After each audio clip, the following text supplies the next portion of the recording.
There we go.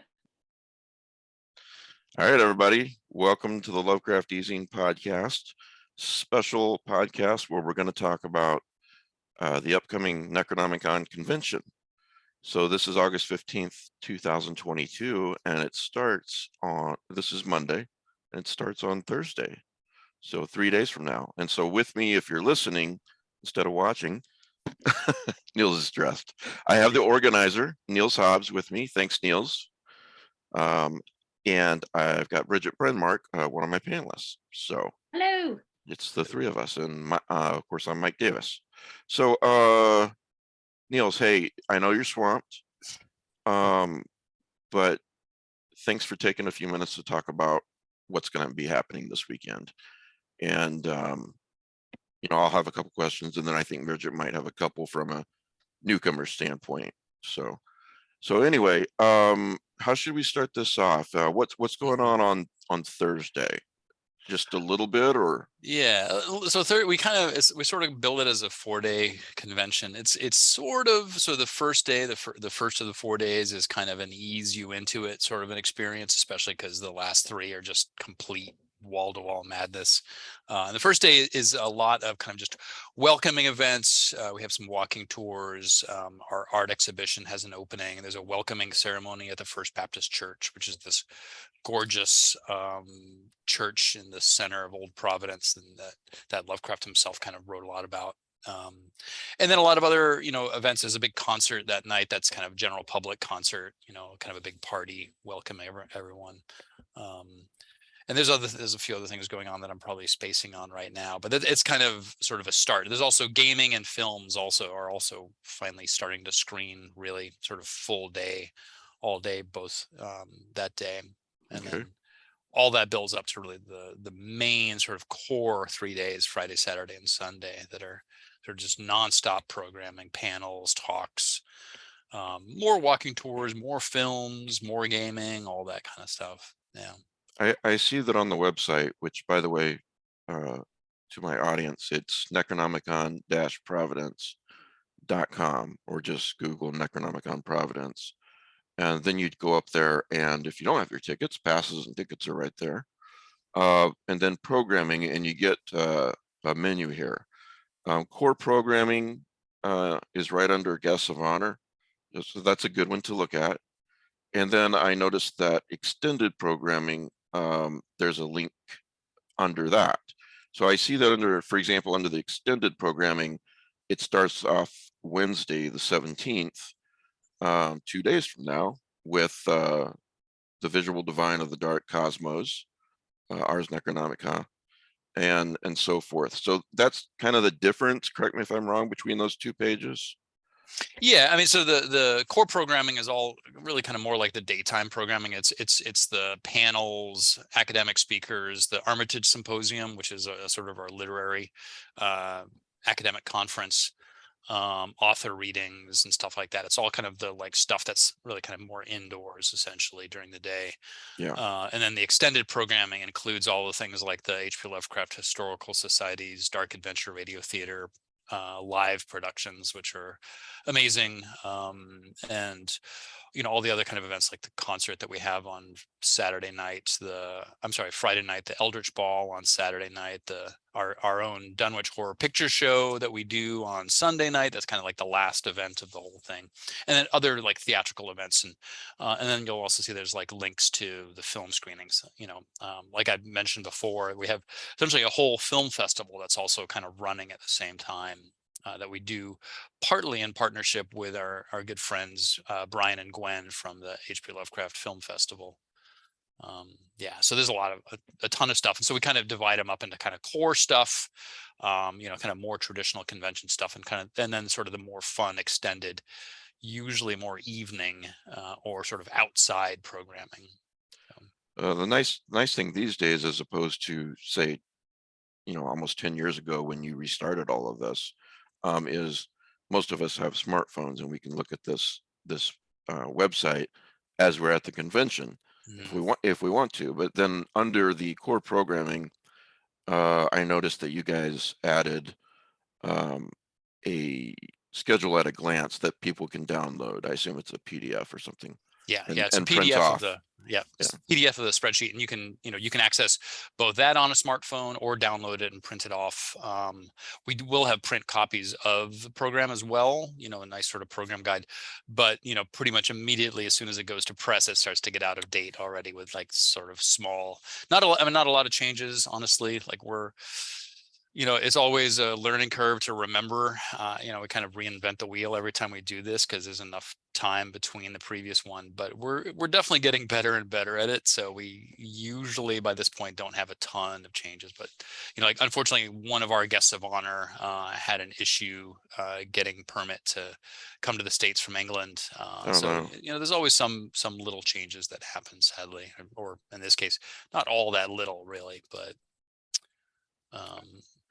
Oh, but yeah, so we what? try to update that stuff. And so the website is kind of constantly getting updated. So if you look on the website and even the downloadable spreadsheet that you mentioned is usually pretty close to up to date.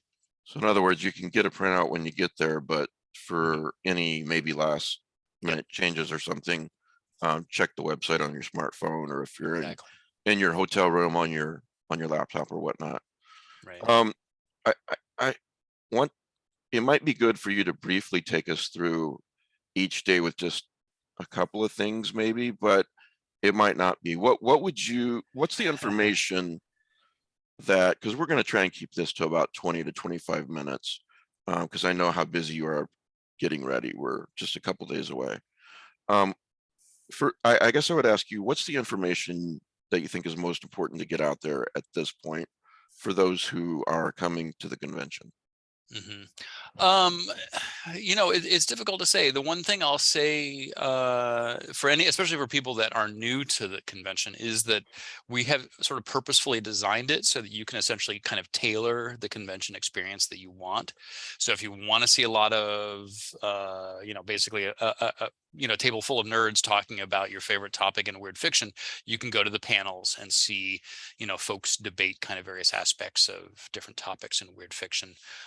If you're really kind of interested in seeing cool, weird, new films, experimental shorts or things like that, you can spend the entire time doing nothing but watching films So and for, the so themes or theaters we're using. to just interrupt you 1 second, to hmm sort of separate all this in your mind, you could say, okay, there's panels, hmm and really interesting ones too, folks. There's films, Yep. and then, okay, so go on. Yeah. Panels, films. There are pretty much at every time slot there are author readings going on, so you could literally just spend 3 days having crazy stories read to you by amazing weird fiction authors. There is all actually for 4 days, including I think pretty much all day on Thursday. There's also gaming, so you could literally spend the entire 4 days as just a gaming convention if you wanted to. And then, there's the walking tours that Donovan Laux has organized. He's kind of our local, like, Lovecraftian geographer who really highlights, sort of key Lovecraft sites around Providence, and also kind of cool other historic sites of interest. Right.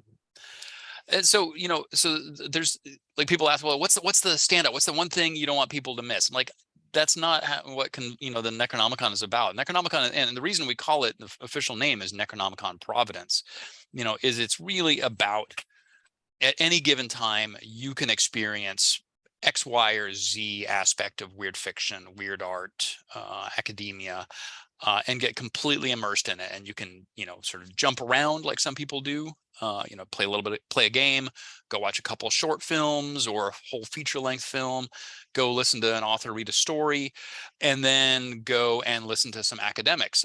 We have a whole Armitage Symposium section that is nothing for all 3 days, nothing but sort of latest research, people sort of delving into Lovecraftian and weird fiction academia.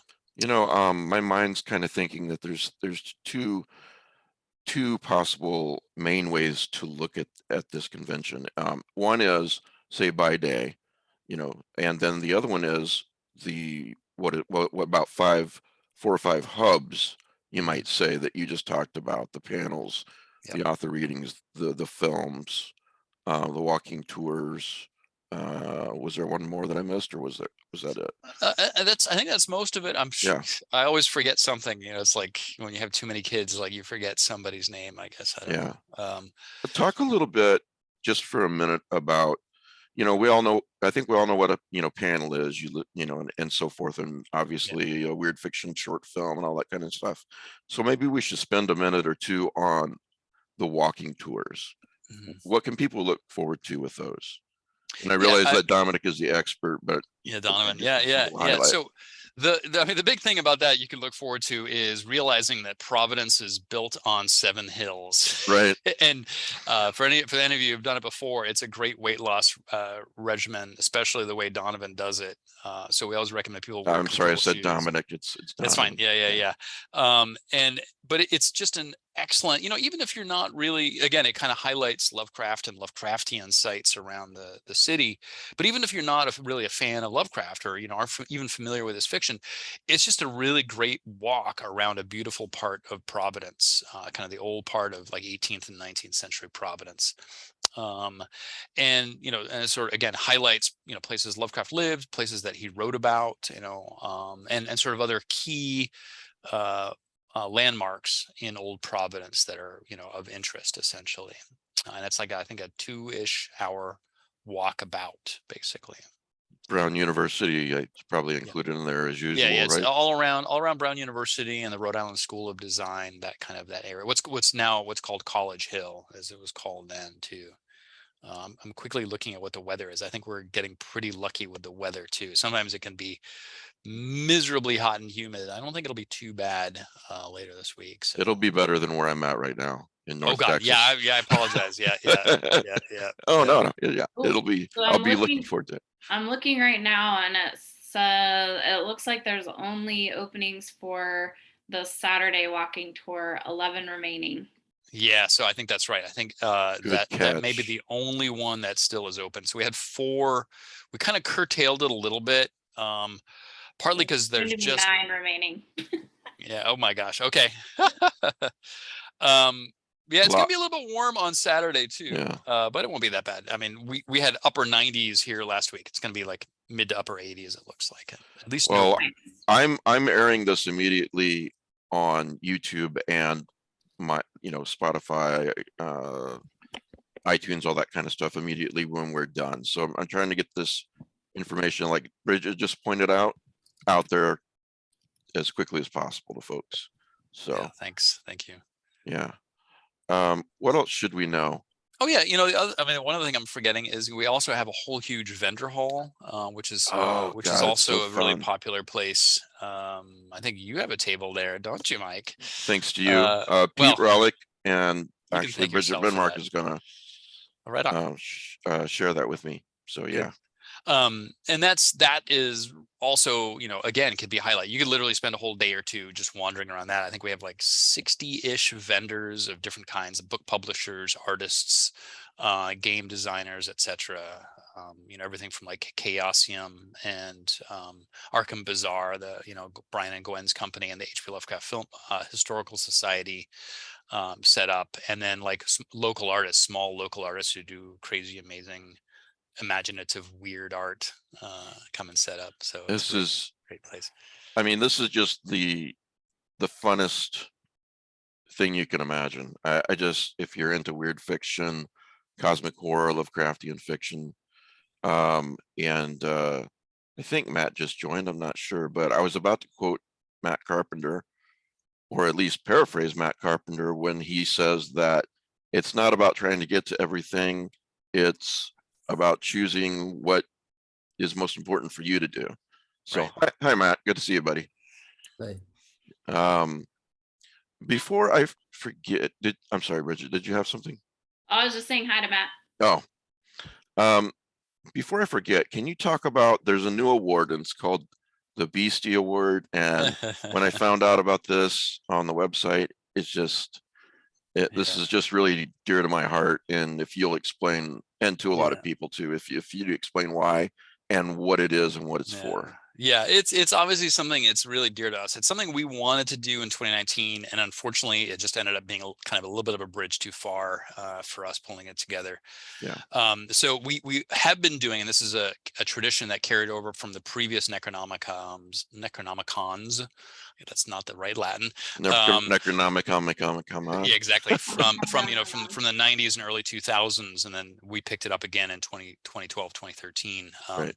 The Robert Bloch Award, which is kind of essentially something like a lifetime achievement award for people who really spent, a huge chunk of their life building up the community, building up weird fiction, building up Lovecraftian fiction, and the sort of the greater community and fandom around that.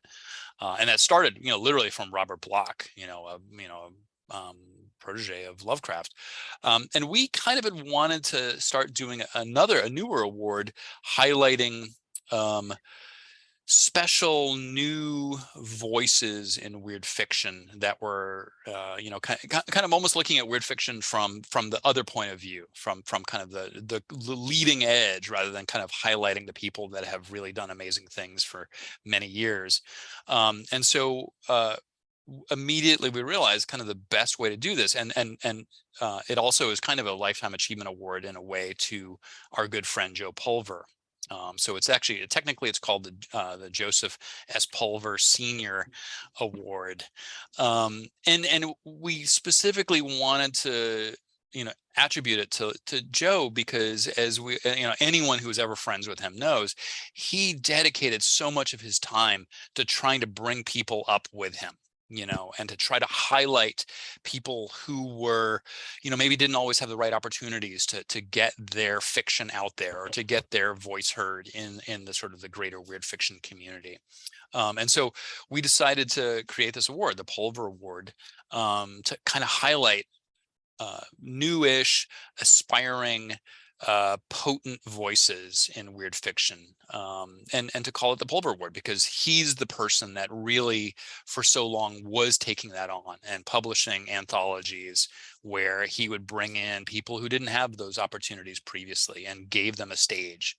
And so we want to highlight those people and at the same time recognize that that's something that Joe was really singularly good at, and give him some serious credit for that too. So yeah, it's officially the Joseph S. Pulver Senior Award, but the perfect name for it would be the Beastie, so Yeah, that's his nickname.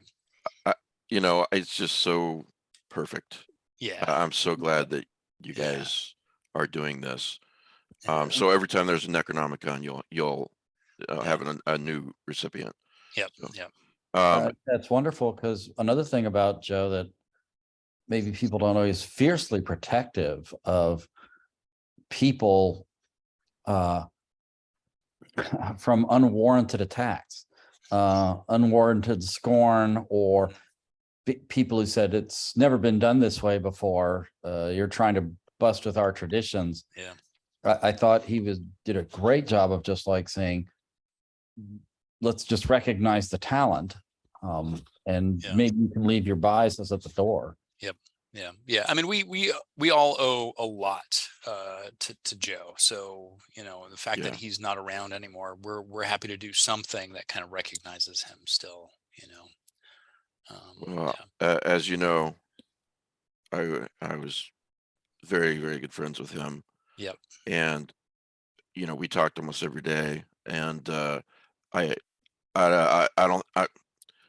he would be thrilled. Yep. He would be overjoyed, and he would be there'd be a lot of wet cheeks. Yeah, exactly. So for sure. Yep. I'm getting a little teary-eyed talking about it just because again, it's something that we really feel good about.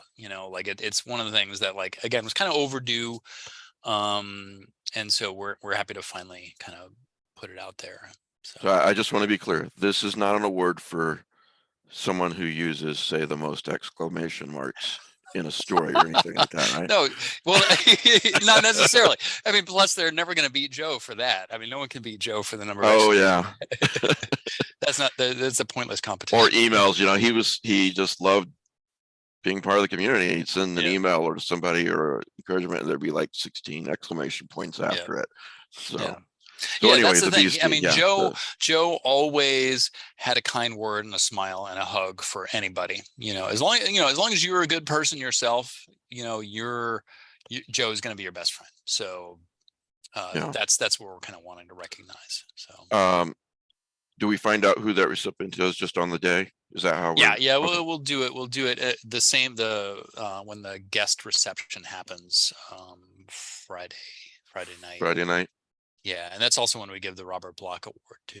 So. Okay. Friday night. And we're going to give 2 of each. We kind of gotten stuck where we just can't choose, so we're giving 2 of each, as we've done for the Block Award. I think the last couple of times we've given Well, 2. I mean, also, I got so many ideas for you for the Block Award. Yeah, I know. That's why we've been giving 2. We're like, holy so many crap, we good need to. people. There's It's so like, many people. Yeah.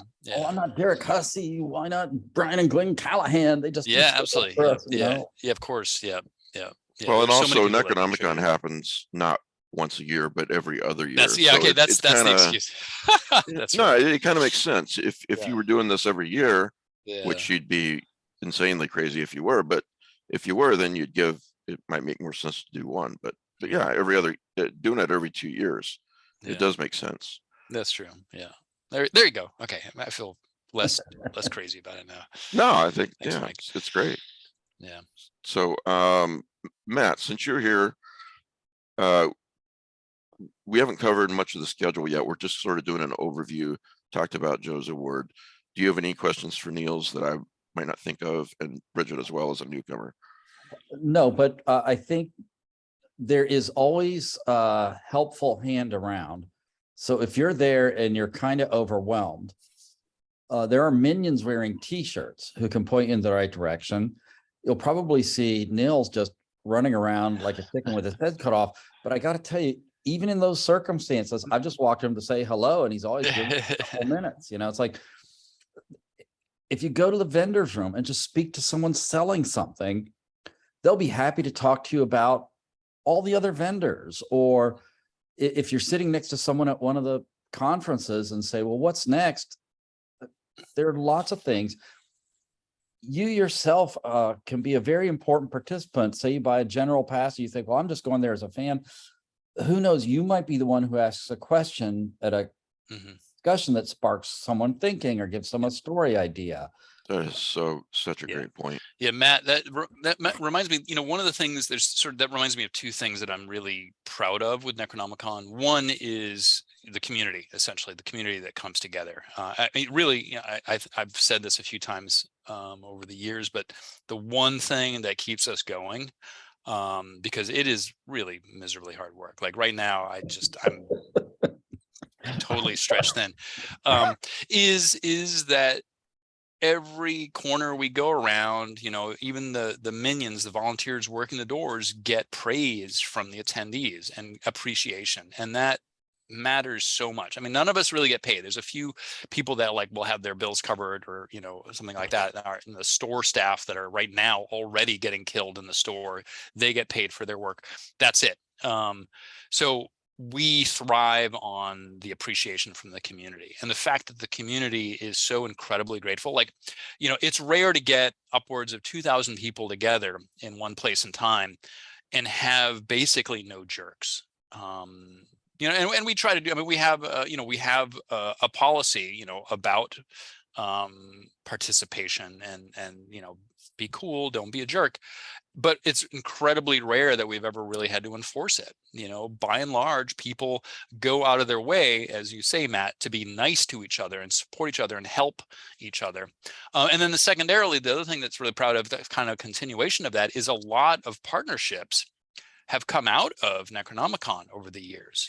Books, the Dim Shores publications that Sam Cowan has done and is doing now with Justin Steele, those came from exactly the kind of thing where people just started talking to each other at one of the first Necronomicons and started a relationship in publishing.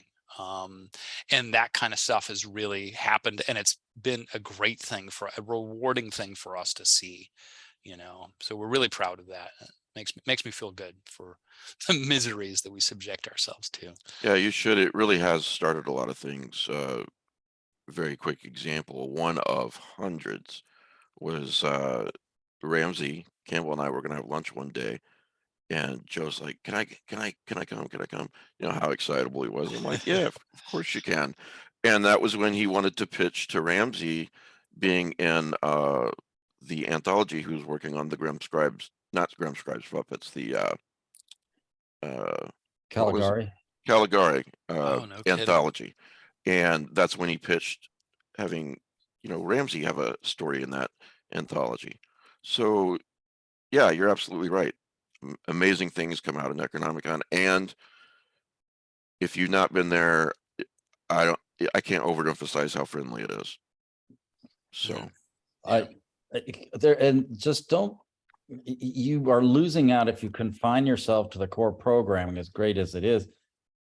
3 blocks away on Empire Street is the Black Box Theater, which has the films. But this year it just doesn't have the films. On the second story, that's where they're putting the Ars Necronomica. The art gallery is there. A 3-block walk, and you could just get lost in this amazing artwork that people have done. I'm not going to say Lovecraft inspired. It's kind of weird fiction, wild imagination on display. Okay. A few blocks in the other direction is the Providence Library. And gosh, they're having movies there, including some really, there's going to be a really long movie, I think, documentary about folk horror, things that we really wouldn't get to see anywhere else. I just, go ahead and go to the rock concert. What the heck? Let your hair down a little bit. You know? Don't just go to the meeting, because then you'll like walk away saying, well, and you'll have other stories to share. Again, folks, necronomicon-providence.com, and then just hover over programming or whatnot, and it's all there. So it would be, it would take us 3 hours to talk about news with all this stuff, and it's better to just look at it on the page here. Is there anything else that the public should know about all this? Like, do you want to go over the schedule a little bit, or what do you think is the best way to do this? I have a random question. Absolutely. So for instance, like the Saturday Masquerade Ball, or just in general, do people dress up? Yeah, I mean, the convention itself is pretty low key. The only people that really kind of dress up during the convention are the folks that are presenting during the Armitage Symposium, which is really, a literary academic track of programming. And there people kind of get a little bit more dressed up, kind of like a typical, academic conference of some kind.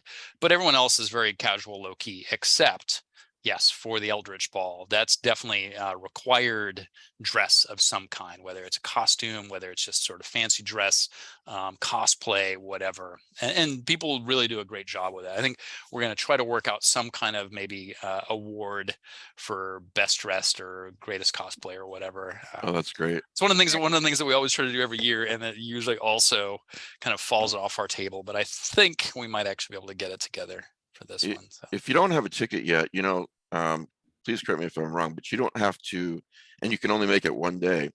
You don't have to purchase a ticket for the entire 4 days, right? You can select your day, and we do single day passes, full convention passes, the general pass, what we call the pilgrimage pass, but you can do single day passes, and then you can also, if you don't want to go to the entire convention, we do sell to the general public. They can go into the vendor hall for $5, which, it's free to pass holders, but $5 for the general public, and you can go in and sort of shop to your heart's content, or even just look at the crazy stuff.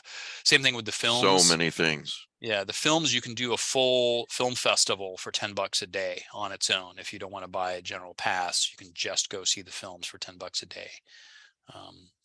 And then the concerts too. The Thursday night concert is free to the public, free to everybody, and then the Friday night metal concert at the Columbus Theater is tickets for everybody. Well, you got things. Go ahead. I've not seen any real cosplay at these conventions per se, but if you go to the opening ceremonies, there's a chance Eldritch monsters might attack. It could be. Could be. But I got to tell you, it's like, it's almost like a t-shirt contest where everyone's wearing their weird fiction related t-shirt. And it's like, you're saying, oh, I wish I had that one. Or, Mhm. Yeah. but if you've got a fez, is a marker of like high involvement and knowledge and brilliance. So Well, you need fez walking around. I am hoping to see a few people wearing the I'm mad about the Lovecraft easing podcast here. So, you know, that's the text one. Yeah. Oh, you got to show us the mask too. Yes, I sure will. Here's another t-shirt. You can go to lovecrafteasing.com and click Oh my on God, t-shirts that's or amazing. something. This was So designed good. by Steve Santiago. That's great. Okay, here's one of the masks. That's so good. So, yeah. But let's talk about a couple of crazy things, crazy in a fun way, that happened on Sunday. A lot of people always look forward to, first of all, the Cthulhu prayer breakfast. We talk to us about that, and then talk to us about the Dunwich Horror Picture Show. Yeah. So those are some of the, again, kind of the extended programming. So Sunday morning, again, this sort of ritual tradition that we took over, that we inherited from the previous Necronomicons, and it's kind of this sort of traditional convention breakfast, if you will, full spread breakfast. But it's led by our hierophants, Cody Goodfellow and Anthony Teth, who put on this complete religious fervor experience built around sort of the elder gods, if you will, and it involves a lot of nerdy in jokes and bastardizations of pop songs rewritten for dark rites and stuff, and it's hilariously entertaining, and it's a great way, especially because by the time Sunday comes around, we're all definitely feeling pretty ragged around the edges, and it's a great way to kind of get you going for the last day. And then the final thing, and that tickets are kind of starting to run out for both that and the Eldritch Ball, but there still are a few left. But then the final thing is on Sunday night, literally I think it's the last of the programming for the entire convention, is this thing that we've kind of made a tradition now too, called the Dunwich Horror Picture Show, where up at the Columbus Theater, just about 10 minutes walk from downtown, we screen a 16 millimeter print, an original 16 millimeter print of the Dunwich Horror, this amazing Dean Stockwell, cheesy as hell, psychedelic 70s horror movie, vaguely based on Lovecraft. It's actually kind of great, especially when you see it in a beautiful old theater, surrounded by maybe some of those monsters that Matt alluded to, with a live band playing the score along with it. And best of all, that. Yeah, there's a live band that plays. Gosh. And best of all, at this point, it's such a hokey movie, but it's really fun, and there's some great lines in it that people kind of start. And we call it the Dunwich Horror Picture Show because it's kind of our version of the Rocky Horror Picture Show. Right. I was going to say, if you're familiar or ever been. Yeah, it's not remotely a musical, but it does have some great lines in it, so people kind of will act out and also ad lib and throw just basically yell expletives at the screen when stupid stuff happens. But it's a lot of fun. And then that's it. And the nice thing is you can sit in the most comfortable chairs in Providence, drink a Narragansett beer, and just kick back and relax and have a good time being entertained. Yeah, that's at 9 p.m. on Sunday night. So I believe that is your very, very last thing. That's the very last thing. And then drunk people will be in the audience, I'm guessing. Yeah, so. drunk and or dead tired. But there's a fine line between both of those things. They kind of act the same sometimes. Yeah. Oh yeah.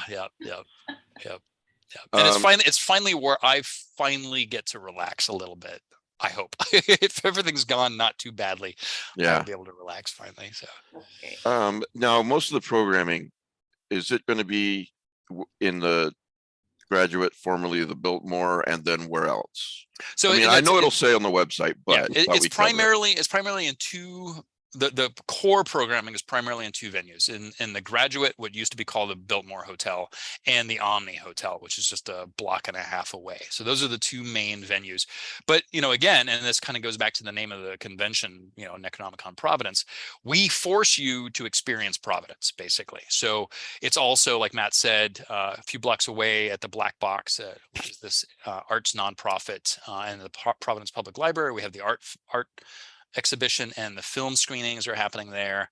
And then there's walking tours that go all over the place. So there's several venues that are used, and places for to go. And the nice thing is it's all right in downtown Providence. So it's surrounded by like none of it is cafes and much of a restaurants. walk to Yeah, go it's from not that say bad. the Omni to the Biltmore. You're like, I'm at the Biltmore now. Sorry, the Graduate, and I want to go over to The Omni. this panel at the Omni or whatnot. There's 15 minutes break it between. Yeah. It's you have to hustle a little bit to get, if you're in one panel and you have to go to the next panel, you have to hustle a little bit, but usually it's just enough time. It's like 7 to 10 minute walk, depending on how the elevators are doing. Basically, Nobody kills you if you walk into a panel 5 minutes late to listen. Yeah, it's fine. And the films, where? The films are, they start off mostly at the Black Box, the AS220 site. They're both on the same street, and then they shift over sort of Friday night, Saturday and Sunday at the Providence Public Library, which again is just a block away. So it's all on the same street, Empire Street, downtown. Yeah. I do want to emphasize to those listening that you don't have to. I mean, if you're listening and you've got a notebook out, that's fine. But this is, for the most part, all on the website. Correct me if I'm wrong, Matt. Yes. If you're a foodie, though, gosh, Providence offers lots of interesting options. In the past, what they've had is right across from the Biltmore Graduate, they've had a couple food trucks come in for lunch. Oh, yes. On most days of the convention, like I got an incredible pork belly taco. I remember the last time we had this thing, because you get an hour and a half for lunch. If you don't want to miss something, you're going to want to grab something from the food truck to go to one of the lunchtime presentations. But there's lots of, if you're going there because you say, well, I'm going to a different city, let's try the food. It's a really great place to be. Each restaurant, each hotel has a concierge. What the heck? A lot of the people who are helping out live here. So why not just ask the person who's checking you in, hey, I'm the best Chinese place right around here, or where can I get a good slice of pizza? You aren't going to be disappointed. You don't have to like go to the 7-Eleven and get a soda and a sandwich out of the fridge.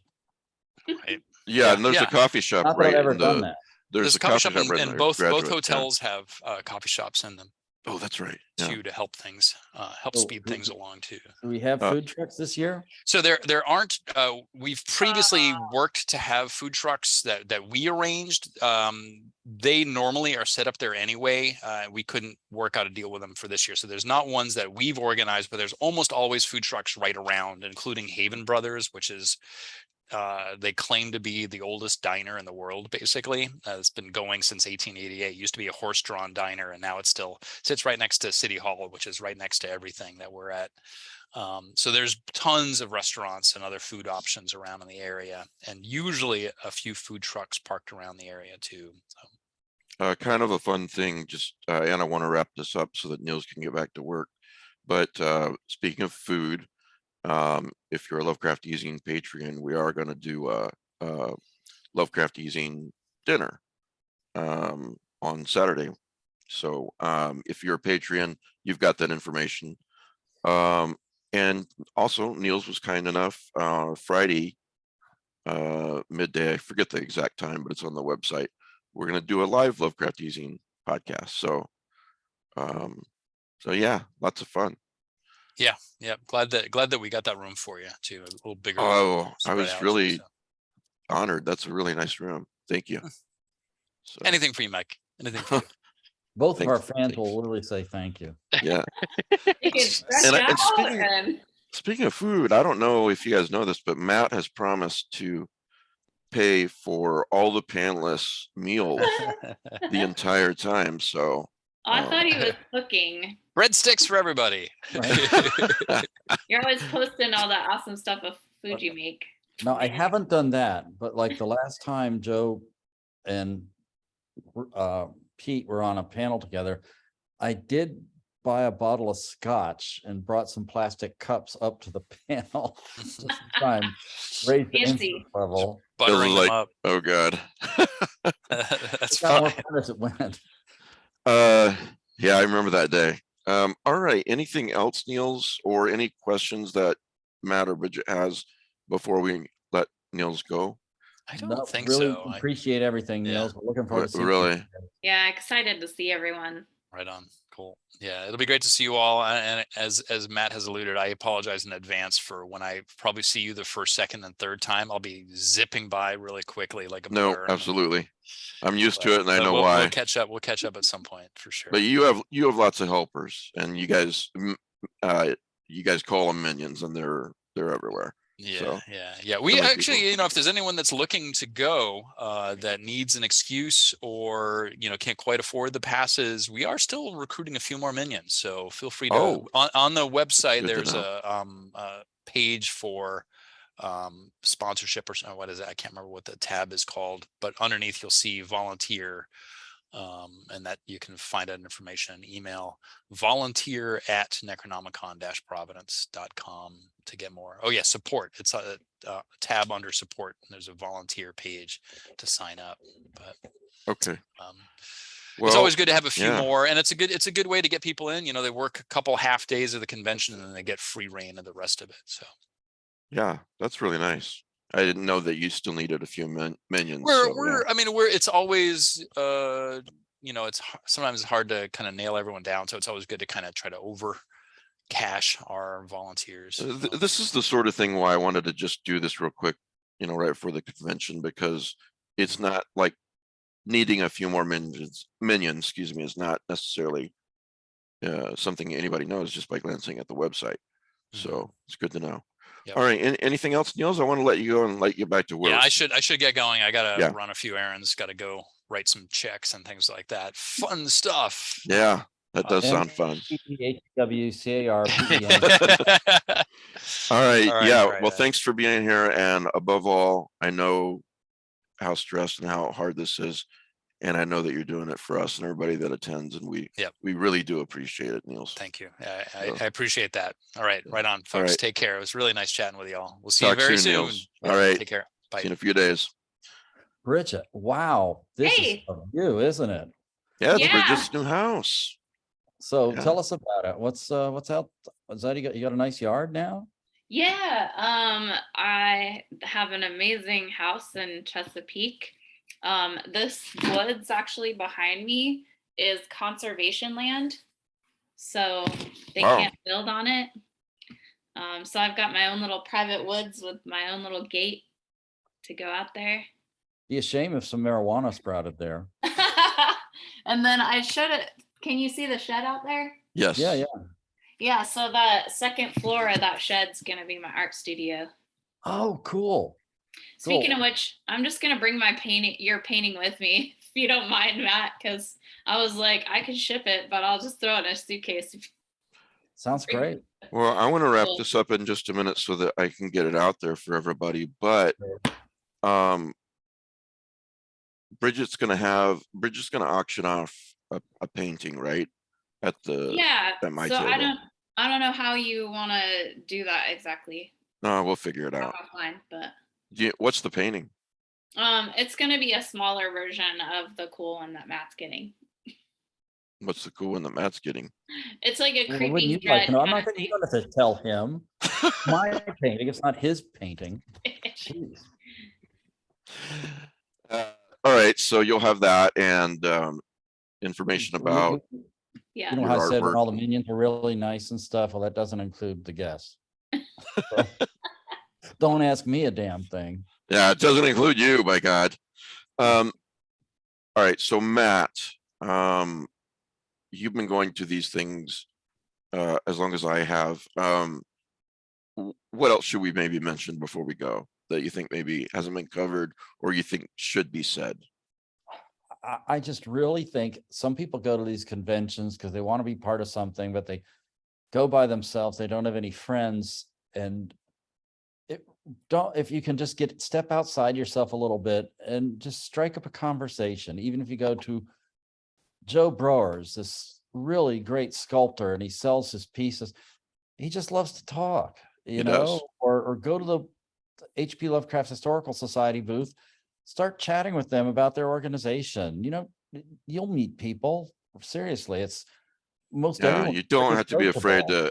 to approach people, say hi, you know, what's your interest, or what is it you're selling here, or just, hey, Or- you don't have anybody to go to this film with, let's go, you know. You know, Laird Barron recently posted that Lovecraft is like very important in a micro genre of a micro genre. And you can't argue with that statement. But the fact is everybody who likes that micro genre is going to be there. So Yeah, they're all going to share this niche interest of yours. yeah. You know, And- so like, yeah, it's sort of a Lovecraftian weird fiction convention, you know, horror. So it's a wonderful time. I'm glad, especially that after, you know, we've all been through so much with COVID the last couple of years, and no Necronomicon and so forth, that I think everyone's really looking forward to this. So anything else, Matt, Bridget? nope, looking forward to seeing you. It'd All be right. awesome to Well, see thanks, everyone. everybody. Please come up and say hi to us, and we'll see everybody there later this week. Have a good week.